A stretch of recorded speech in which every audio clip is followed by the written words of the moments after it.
Mas mahalaga ngayon kaysa dati ang matalinong pamamahala ng pera, lalo na sa patuloy na pagtaas ng halaga ng pamumuhay dito sa Pilipinas. Narito ang 5 matalinong paraan para makatipid ng pera.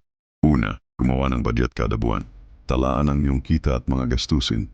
Gumamit ng apps or notebook para masigurong hindi ka gumagastos ng higit sa kinikita. Ang pagbabudget ay tumutulong upang unahin ang mahahalaga tulad ng pagkain, bayarin at ipon. Pangalawa, magsimula sa maliit mag-impok ng regular. Kahit 20 o 50 kada araw ay maaaring lumaki sa paglipas ng panahon. Gamitin ang digital bank, alkansya, o paluwagan kasama ang mapagkakatiwalaang kaibigan o pamilya. Pangatlo, iwasang gumastos sa luho. Mag-isip muna bago bumili ng hindi naman kailangang bagay. Tanungin ang sarili, kailangan ko ba talaga ito o gusto ko lang? Ang pagpapaliban ng luho ay nakatutulong iwasan ang biglaang paggastos. Pang-apat, mas madalas na magluto sa bahay. Ang palagiang pagkain sa labas o pag-order ng delivery ay mabilis magpataas ng gastos.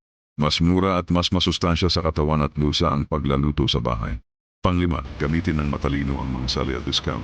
Samantalahin ang mga promo, rewards points, at online sales. Pero para lamang sa mga talagang kailangan. Huwag magpaloko sa sale kung wala naman talagang pakinabang. Yung pag-iimpok ay isang magandang kaugalian na may dalang pangmatagalang gantimpala. Kumpara man ito sa emergency edukasyon o pinapangarap mong negosyo, simulan mo na ngayon. Pasasalamatan ka ng iyong kinabukasan. Huwag kalimutang i-like, i-share, i-follow, at mag-comment para sa mas marami pang kapakipakinabang na content. Maraming salamat sa panonood. Naway umasenso at magtagumpay ka sa iyong ginagawa.